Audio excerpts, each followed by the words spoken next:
지금 메시아의 조건에 관한 얘기를 하고 있습니다. 메시아가 이 땅에 오셔서 우리 인생의 가장 모든 문제의 근원이라고 할 수 있는 죄를 이기고 사단을 이기고 또 하나님을 만나는 길을 여실 것이다.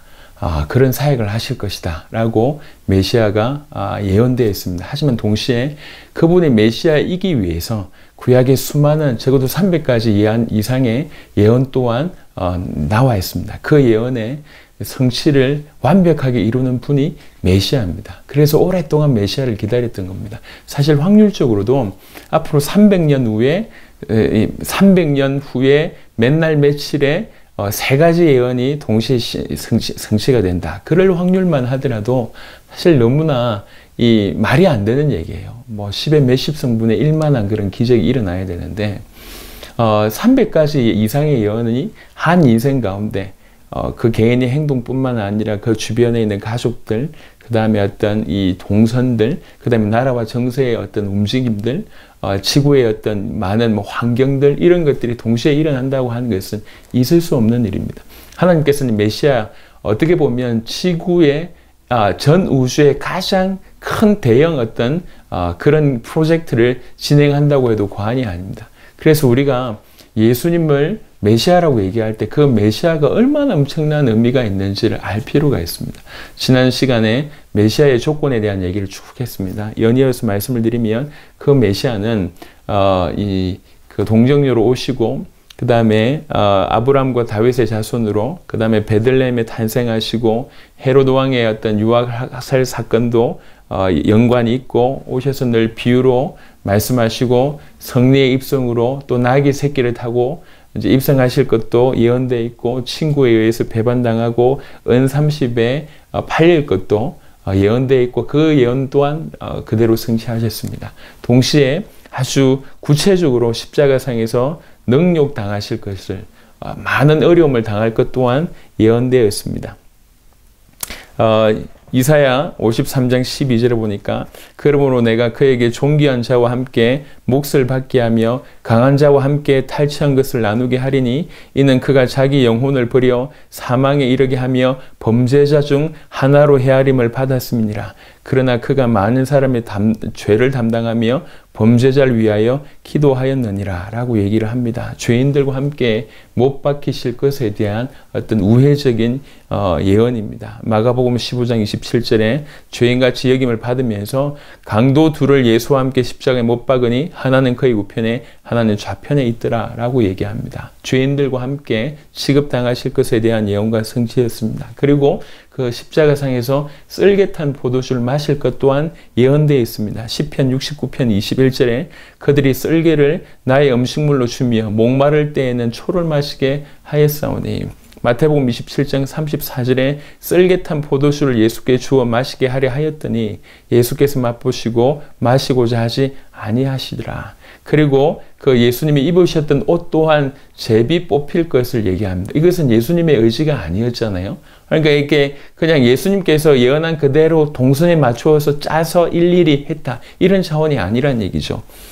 시편 22편 17절 18절을 보니까 내가 내 모든 뼈를 셀 수 있나이다. 그들이 나를 주목하여 보고 내 겉옷을 나누며 속옷을 제비 뽑나이다. 누가복음 23장 34절에 이에 예수께서 이르시되 아버지여 저들을 사하여 주시옵소서. 자기들이 하는 것을 알지 못함이니이다 하시더라. 그들이 그의 옷을 나눠 제비 뽑을새 군병들이 이런 일을 한 겁니다.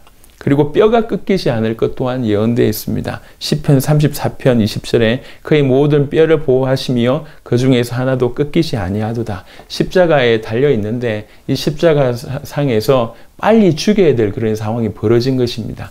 안식일을 지켜야 되니까요. 그래서 이 십자가에 매달려 있을 때 제일 큰 힘든 것은 아픔이기도 하지만 호흡을 해야 됩니다. 호흡을 하려면 이렇게 이 팔과 발에 힘을 주고 이렇게 몸을 일으켜야지 호흡을 할 수가 있는데 무릎 뼈를 꺾어버리면 이렇게 힘을 줄 수가 없어요. 그래서 결국 호흡을 못해서 죽는 일이 벌어집니다. 그래서 강도 둘은 다 무릎을 꺾었는데 예수님께 왔었을 때는 이미 운명하신 거죠. 그래서 무릎 꿇을 필요가 없었습니다. 그 뼈를 보호하셨다. 이런 부분들까지 예언되어 있고요. 그 예언이 성취됐습니다. 요한복음 19장 32절 33절 군인들이 가서 예수와 함께 못 박힌 첫째 사람과 또 그 다른 사람의 다리를 끊고 예수께 이르렀으니 이미 죽으신 것을 보고 다리를 끊지 아니하시고, 그리고 부자의 묘에 장사 되실 것 또한 예언되어 있습니다. 이사야 53장 9절에 그는 강포를 행하지 아니하였고 그의 입에 거짓이 없었으나 그의 무덤이 악인들과 함께 있었으며 그가 죽은 후에 부자와 함께 있었도다. 이때 마태복음 27장 57절 60절을 보니까 아리마대의 부자 요셉이라고 하는 사람이 등장하고 이제 자기의 무덤에 자기에 속해 있는 그 무덤에 예수님을 안치하는 그런 일을 하십니다.